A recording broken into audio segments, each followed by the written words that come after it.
On the quiet shores of the Baltic hides a place that still resonates with the echoes of barbarism. Stutthof, a concentration camp whose history is marked by unspeakable cruelty and the darkest crimes of the Nazi regime. Created initially a detention center, Stutthof was transformed into a death, where thousands of men, women, and children faced inhumane conditions, forced labor, and mass executions. However, what distinguishes Stutthof from other fields is the role of their female guards. Young women, many recruited from the German Girls' League, became perpetrators of atrocious crimes, carrying out abuses and murders with chilling coldness. Their ruthless acts and active participation in the brutality of the camp became a symbol of the banality of evil. Today, we will explore the history of Stutthof and the brutal executions of these guards, a chapter of history that reveals the darkest limits of human nature. Sean All.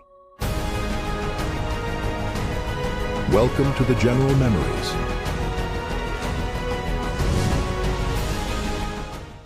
Stutthof, hell on the Baltic coast. Stutthof, located near the Polish city of Gdansk, was the first training camp.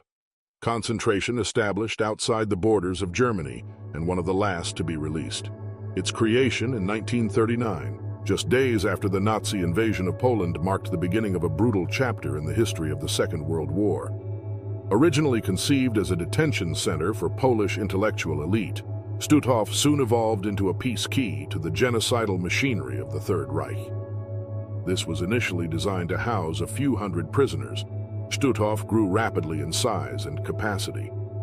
Between 1,900 and 42,944, the field expanded to include cameras of gas, crematoriums, and a vast network of subcamps. These facilities reflected the transformation of Stutthof into an extermination camp where thousands of Jews, Poles, Soviet, and prisoners of war of other nationalities were to be systematically murdered. By the end of the war, more than 110,000 people had passed through the gates of Stutthof. Of them, it is estimated that 65,000, that is more than half, never they came out alive. Malnutrition, disease, and brutal living conditions claimed the lives of thousands, while others perished in mass executions organized by the Nazis. Life at Stutthof was designed to break both body and spirit. Prisoners. Since their arrival, they were subjected to a process of total dehumanization. They were stripped of their belongings, assigned a number, and forced to wear striped uniforms that made them mere shadows of their previous identity. Hunger was a constant in the countryside. The daily rations consisted of a piece of stale bread and a watery soup that barely contained any nutrients. The prisoners worked long hours in grueling conditions, whether building infrastructure for the field, manufacturing ammunition, or carrying out agricultural tasks. Those who weakened too much were marked for elimination. A testimony from a survivor, collected in 1945, describes the impact of these conditions. "We were like living skeletons. Every step it was a fight. Hunger not only consumed us physically, but also it stole our humanity. The cold of winter in the Baltic region further aggravated the suffering of the prisoners. With inadequate clothing and poorly constructed shelters, many succumbed to diseases such as pneumonia and tuberculosis.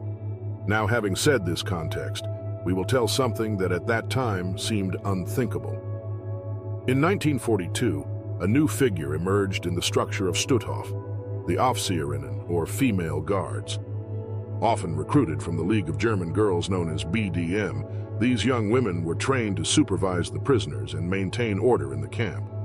Although initially their numbers were limited, female guards played an increasingly important role. Prominent as the field grew, the Officerinnen were in charge of guarding the prisoners and, in turn, participated actively in punishments and executions.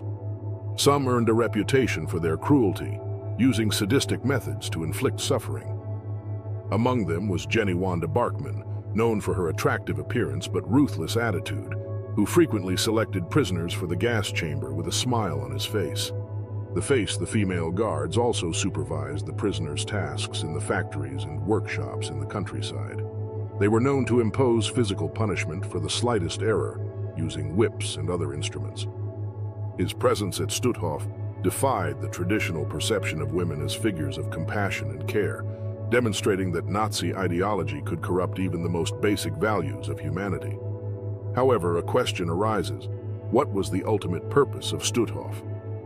Well, by 1944, with the advance of the Red Army, the Nazis, they intensified efforts to destroy any evidence of their crimes in Stutthof. However, mass executions continued until the last days of the field. As prisoners were sent on death marches to others' fields or into the interior of Germany, the horror of Stutthof extended beyond its borders, and that will be the next thing we will cover. What were those known as death marches, and what did they imply on a physical and mental level? Death marches, the last days of horror. In the final months of World War II, when the Nazi defeat was becoming inevitably, the concentration camps became scenes of horror still elderly. The so-called death marches were implemented as an attempt desperate of the Nazis to evacuate the camps, hide evidence of their crimes, and prevent the prisoners from being freed by the Allied forces. Stutthof was not the exception. Between the end of 1944 and the beginning of 1944, 945, tens of thousands of prisoners were forced to walking long distances in extreme conditions. Now we ask ourselves, how did these marches start? Reports say that in September 1944, when Soviet forces began to approach the Baltic, the Nazis ordered the partial evacuation of Stutthof. The prisoners, weakened by years of malnutrition and forced labor, they were taken from the field and forced to travel kilometers in the freezing cold. Our marches, known as death marches, spread throughout the months following, until Stutthof was finally liberated in May 1945. However, the purpose of these marches was twofold: to prevent the prisoners' survivors will testify about Nazi crimes and continue to use their strength labor in other fields or factories.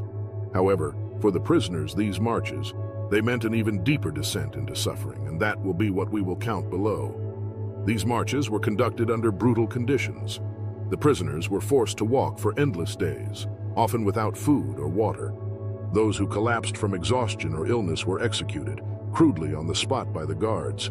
The testimonies collected after the war describe scenes of horror: bodies abandoned on the roads, women and children dying of cold, and guards mercilessly imposing punishments for the most minimal act of weakness. One survivor, identified as Mikhail T., described his experience. "We walked without rest, with our feet bleeding and our bodies shaking with cold. Those who fell received no help, only the shot of a rifle. Some of us, we were wondering if it would be better to stop walking and accept the end." The weather conditions aggravated the suffering. During the winter of 1944, temperatures in the Baltic region fell by below 20 degrees below zero. The prisoners, dressed in rags and without proper footwear, they struggled to survive constant exposure to the cold. On the other hand, in these marches, the female guards played an active role in the surveillance and execution of prisoners. The Officerinnen, trained in the use of weapons and indoctrinated with Nazi ideology, they supervised the groups of prisoners along with the male guards. Many of them stood out for their cruelty, using whips and rifles to maintain control over the columns. A testimony from Sarah B., a Polish survivor, describes the behavior of a of these guards. "I remember a woman who watched us. He would hit us if we didn't. We walked fast enough. Once I saw how he shot a mother who he had fallen to the ground with his son in his arms. His face showed no emotion." Jenny Wanda Barkman, nicknamed the Beautiful Spectre, of which later we will talk much more in depth, it is remembered as one of the most brutal during the Stutthof marches. According to testimonies, Barkman not only executed prisoners, but who did it with apparent satisfaction. A post-trial report of 1946 detailed how Barkman participated in the selection of prisoners who could not continue walking, condemning them to be executed in the act. Furthermore, a recent discovery in German archives shed light on a strategy used by the Nazis during these marches. The routes were planned to pass through unpopulated areas with the aim of minimizing the number of witnesses. However, some local residents witnessed the horror. A German peasant who lived near one of the routes declared years later, "We saw them passing from the distance. We couldn't get close, but we knew they were dying." The silence was broken only by gunshots and screams. Another significant discovery came from documents declassified in 2018, which revealed how female guards received incentives for maintaining control during marches. These incentives included additional days off and access to property confiscated from prisoners, which further encouraged brutality. Now, what implications did these marches have for the prisoners? The marches not only took the lives of thousands of prisoners, but also left scars profound in the survivors. The descriptions of these events show how the hunger, cold, and systematic violence reduced the prisoners to a state of absolute desperation. A fragment of a diary recovered from an unknown prisoner provides a heartbreaking vision. "We walk like shadows. There's no time to cry dead, nor strength to help the living. We just keep going because stopping means the end." The psychological trauma of the marches haunted the survivors throughout their entire life. Many suffered recurring nightmares, unable to forget the images of their comrades falling and being executed. Unfortunately, post-traumatic stress, it was part of the daily life of these survivors. When Stutthof was finally liberated in May 1945, thousands of prisoners were still on the march or had perished along the way. The force's Soviet troops found a practically deserted field, with only a handful of survivors who had escaped from the marches. The death marches of Stutthof remain one of the darkest chapters in the history of the Holocaust. Beyond the cruelty inherent in these forced evacuations, they reveal to what extent the Nazi regime was willing to go to conceal its crimes and perpetuate his ideology, even in his last days. The League of German Girls, the cruelest women from Germany. In Nazi Germany, ideological indoctrination was not limited to men. Youth's women were recruited en masse into organizations such as the Girls' League Germans, the female equivalent of the Hitler Youth. Through the BDM, the regime instilled in these teenagers the ideals of Nazism, preparing many to play crucial roles in the machinery of oppression, including positions as guards in concentration camps. So how did indoctrination work in the BDM? Well, this was founded in 1932. The BDM was designed to train young German women as mothers of the future and defenders of the Reich. Since the age of 14, participants were immersed in a strictly ideological education. They learned about the principles of racial purity, sacrifice for the nation, and absolute obedience to the Führer. Reports from the time reveal that the BDM's activities were not limited to social gatherings and sports activities. They also included lessons on biology, race, and the duty to defend the Reich against its enemies. A survivor of program, identified as Ingrid H., recounted decades later, "They taught us that we were superior, that our blood made us special." At 13 years old, we believed it was our duty to protect the greatness of Germany. With the start of the war, many young women trained in the BDM were recruited for jobs in factories, hospitals, or as auxiliaries on the front. However, as the need for concentration camp personnel grew, several of these women were transferred to roles as guards. Training to become Officerinnen, female guards, included instruction in the use of weapons, surveillance tactics, and, most importantly, the desensitization towards human suffering. The instructors instilled in them that prisoners were enemies of the Reich, unworthy of compassion. Curiously, recently declassified documents reveal that many of these women accepted their new positions not only because of ideology, but also because material incentives. The guards in the camps received better food rations, clothing, and privileges that were not available to other civilian workers. Although the Nazi propaganda portrayed the Officerinnen as loyal defenders of the nation, the later testimonies show that the motivations of these women were diverse. Some, deeply indoctrinated, genuinely believed in the Nazi cause. Others, they saw in these roles an opportunity to rise socially or escape poverty, as is the case of Jenny Wanda Barkman, one of the best-known guards in Stutthof. She was an example of this transition. He joined the BDM at the age of 15, and at 22 he worked as an Officerin in the fields. Testimonies of the time describe how he used his position to commit acts of extreme cruelty, but also to obtain personal luxuries. During his trial in 1941-6, a witness stated, "She was always well-dressed, with her hair done and her painted lips. He seemed to enjoy his power as if he were a celebrity instead of a guard." However, shortly we will be telling you everything about the terrible executions that this woman carried out. This process of turning ordinary young people into perpetrators of mass crimes was facilitated by the cultural and political environment of Nazi Germany. Anti-Semitism, contempt for inferiors, and the glorification of collective sacrifice became normalized in education and propaganda. A notable find in archives of the time is a manual used to train the Officerinnen. This document instructed the guards on how to maintain discipline and administer punishments, emphasizing that the pity is a sign of weakness and that their duty was to be ruthless. In 1944, desperate need for personnel led to the Nazi authorities to recruit even women with no prior experience in the BDM. Our new guards, although less indoctrinated, quickly adopted the practices of cruelty that characterized her companions. A recent document discovered mentions that many of these women used the whip not only as control tool, but also as a status symbol within the fields. Parodies, another guard stationed at Stutthof, is remembered for her methods particularly sadistic. It is said that he organized games in which he forced the prisoners to perform impossible tasks, punishing them with beatings or executions when they inevitably failed. During her trial, one survivor recounted, "She had a funny laugh that chilled the blood. It was as if he enjoyed every moment of our suffering."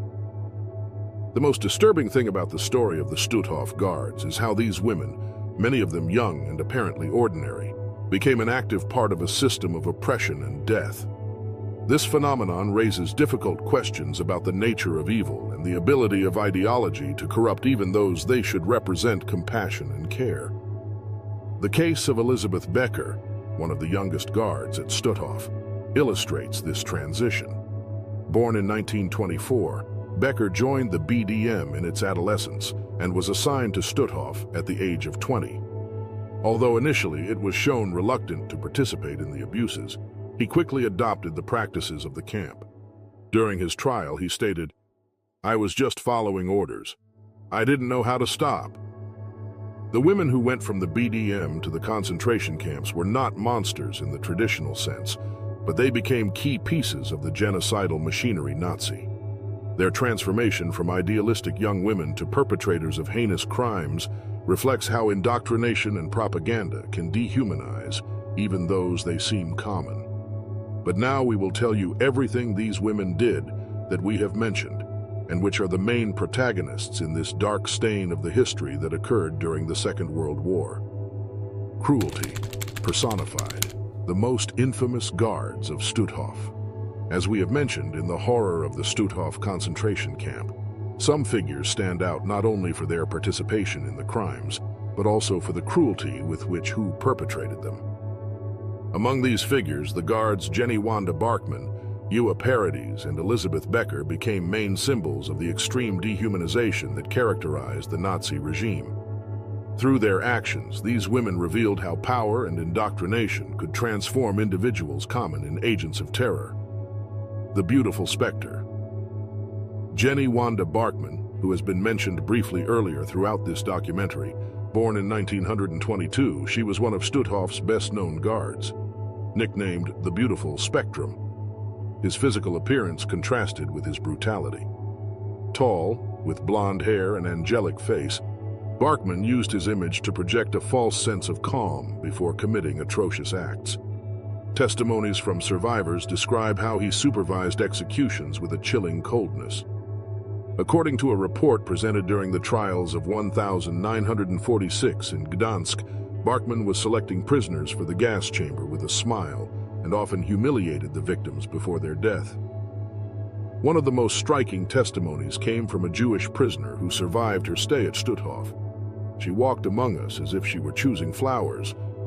His face never showed remorse even when he looked into her eyes, who I knew would die. An unpublished discovery in Polish archives revealed that Barkman was also involved in medical experiments carried out on prisoners. Although not all are known details of his involvement, it was documented that he supervised procedures that resulted in the death of several subjects. During his trial, Barkman attempted to justify himself by claiming that he was simply continuing orders.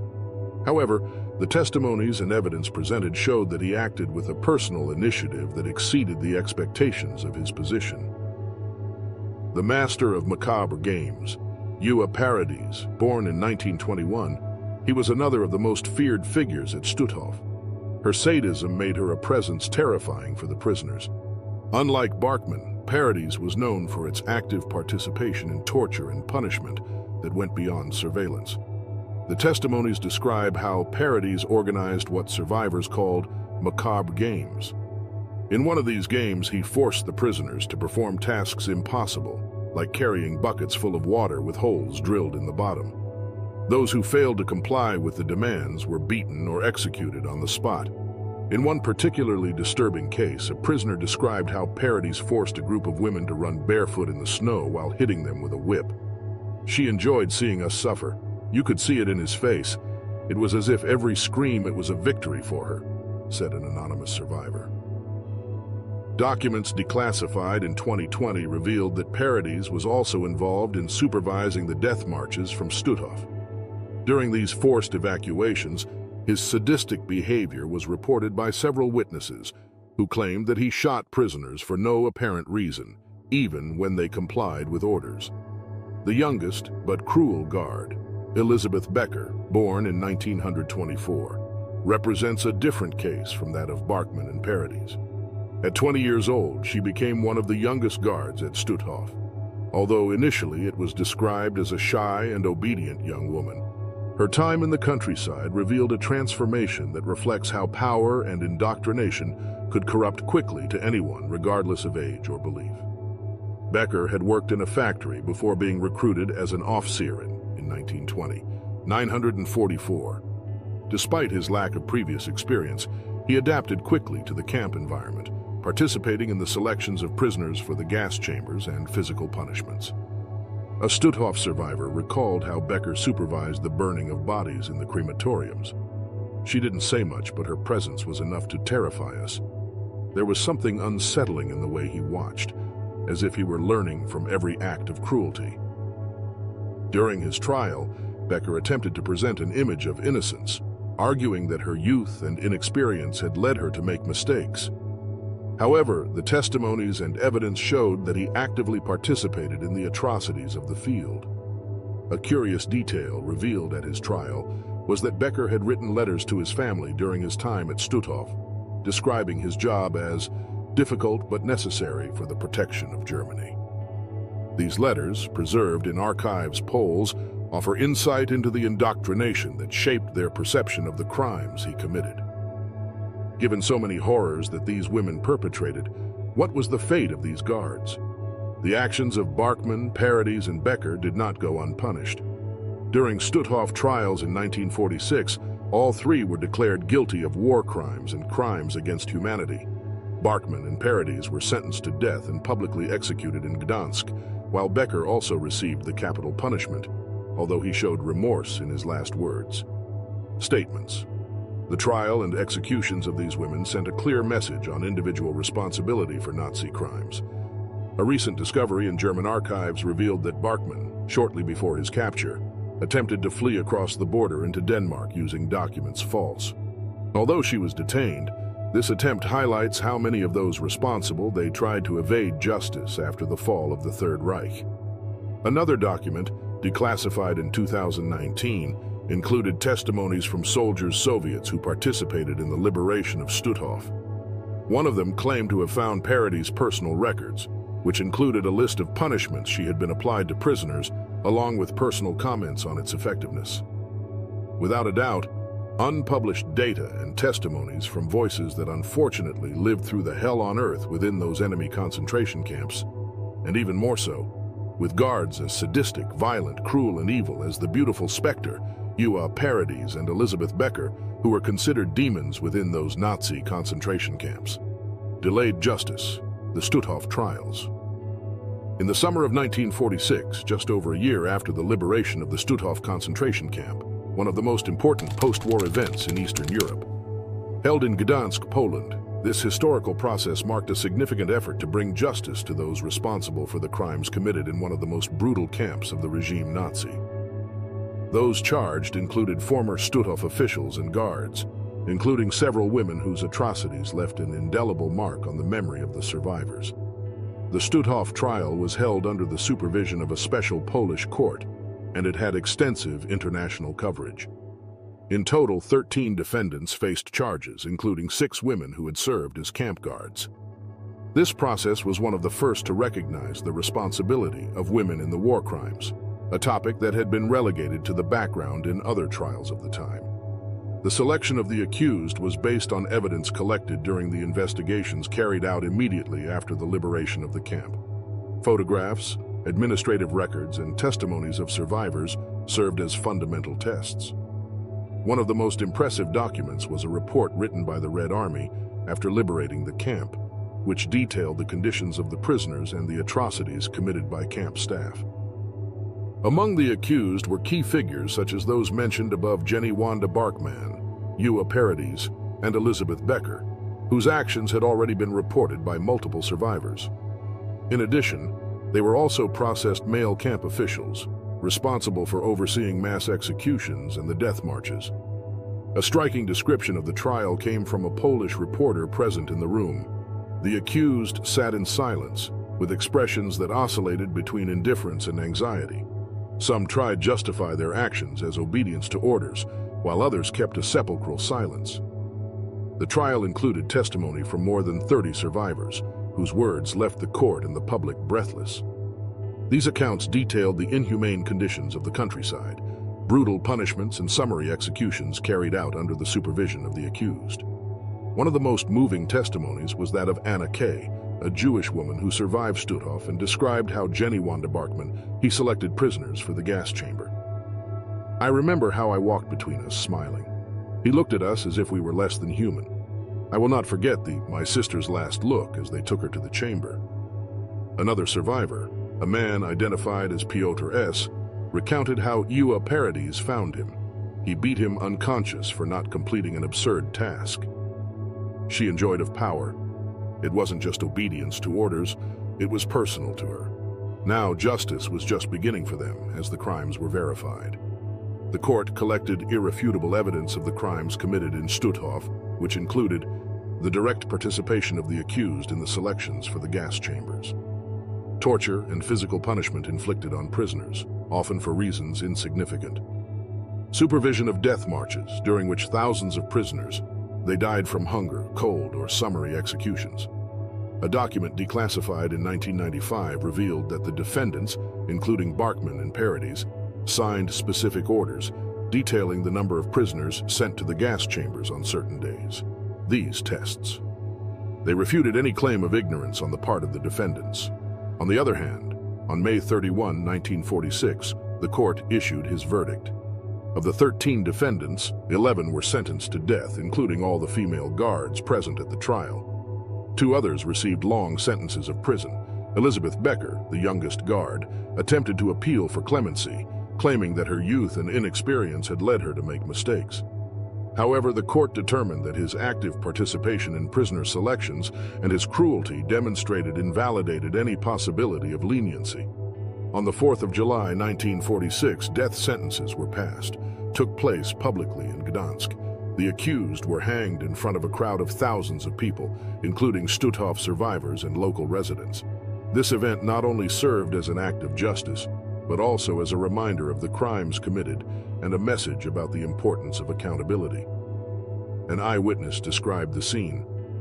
The crowd was silent. There was a feeling of relief, but also sadness. We did not celebrate the death of these people, but the fact that justice had finally been done. A notable discovery related to the trial was the identification of letters written by Jenny Wanda Barkman while awaiting sentencing. These letters, addressed to his family, showed a lack of repentance and a defense of their actions. "Everything what I did was through Germany. If I was born again, I would do it again." Another fascinating discovery was the use of an audio recorder during the trial, an uncommon practice at the time. The recordings, preserved in archives Poles, captured the voices of the accused and the survivors, providing a living testimony of the horrors of Stutthof and the impact of the trial. The trial and public executions left a deep impression on the population of Gdansk and its surroundings. For many, they represented symbolic closure and an opportunity to face the past. However, they also sparked debates about the effectiveness of public trials as a tool of justice. Some Polish residents expressed concern that the executions would not erase the pain inflicted by the Stutthof crimes. A local farmer commented on an interview years later. "We could see that justice was being done, but the memories of what those people did will never go away." The Stutthof trial in 1946 was a milestone in efforts to confront Nazi atrocities and set a precedent for international justice. Through heartbreaking testimony and compelling evidence, the court was able to hold the perpetrators accountable for one of the darkest chapters in history human. However, the trial also revealed the limitations of justice post-war, since many responsible escaped scrutiny and lived out the rest of their lives in freedom. This process punished the guilty and also initiated a conversation about memory, responsibility, and the need to remember horrors of the past to prevent them from being repeated. Women who cheated justice, Herta Bothe and the evaded guards. In the chaotic months that followed the collapse of the Third Reich, many figures linked to the crimes of the concentration camps unfortunately managed to evade justice. Among these was Herta Bothe, one of the most guards.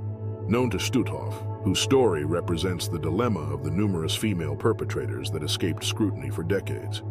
Herta Bothe was born in 1921 into a lower-class German family, hardworking. In 1942, he joined the Nazi camp system as Offizieren, playing an active role in Stutthof and other fields. Testimonials later, they described her as an imposing figure, both physically and emotionally, known for her willingness to use violence to maintain the control. During her time at Stutthof, Bothe was accused of overseeing selections of prisoners destined for the gas chamber and inflicting brutal punishments. A survivor, identified as Samuel K., remembered her saying, "Her gaze was cold. Yeah, you tried to explain something." She responded with blows. It was as if he enjoyed reminding us that we had no value for her. However, unlike other processed guards in 1946, Bothe managed to disappear after the liberation of the field. Taking advantage of the post-war chaos, he mixed among the refugees and avoided being identified for several years. Herta Bothe was not the only one to escape. Many concentration camp guards, they took advantage of the collapse of the Nazi authorities to flee. Some used falsified documents, while others moved to rural regions or they assumed new identities.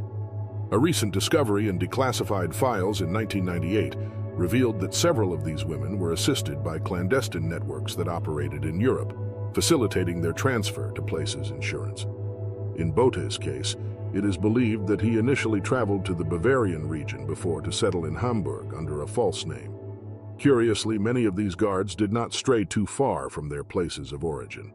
Upon returning to communities small, managed to integrate back into the social fabric, going unnoticed. But not everything was rosy. Bothe's luck changed in 1950, and one when she was identified and arrested by British authorities. During his interrogation, denied any active participation in the Stutthof crimes, claiming that he had only followed orders. However, the testimonies of survivors and evidence collected refuted his statements. One of the documents presented during his trial contained detailed records linking Bothe to the transport of prisoners to the gas chambers. Furthermore, a Polish witness described how he saw a pregnant woman beaten until she was unconscious. She didn't show piety. The woman fell to the ground and Herta just kept going as if it hadn't happened. "Nothing," said the witness. In 1953, Bothe was sentenced to 10 years in prison, but her sentence was later reduced, allowing her to be released in 1957. Although his capture marked a milestone, many other guards continued evading justice. There are also many cases of late justice between 2018 and 2021. Justice finally caught up with some of the guards who had managed to escape for decades. These trials, although symbolic due to the advanced age of the accused, represented an effort to recognize the crimes and provide closure to the survivors.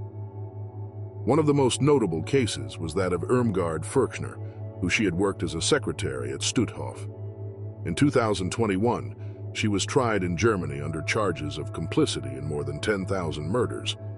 During the trial, survivors like Moshe D. testified about the atrocities committed in the camp, emphasizing the responsibility of those working in administrative roles.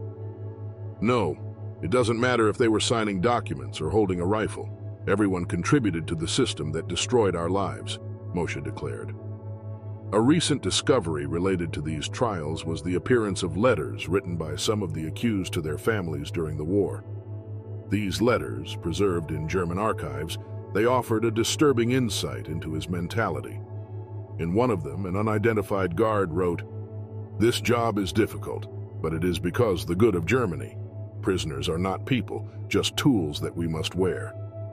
Additionally, in 2020, a team of researchers discovered a list of names in an old Stutthof archive, which included female guards who had not been processed. This finding has led to new research to locate possible perpetrators still alive. These recent trials have generated debates about the effectiveness and purpose of prosecute elderly people. Some argue that these processes come too late to have a significant impact, while others insist that are essential to preserve historical memory and send a clear message about the individual responsibility. In the words of a German prosecutor involved in the trial of 2019, "These judgments are not just about the past. They are a reminder that justice must never be forgotten, even when it comes late."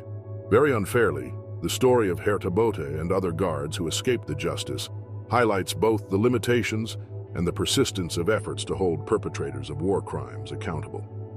Although some managed to avoid immediate punishment, his actions left an indelible mark on memory collectively and in the survivors. As one survivor said during the trial of 1021, "Seeing someone answer for their crimes, even if it is so many years afterwards, it is a consolation. It reminds us that our stories matter." The traces of barbarism, lessons from Stutthof and its guards. The Stutthof case and the atrocities committed by its guards represent one of the darkest episodes of the Nazi regime.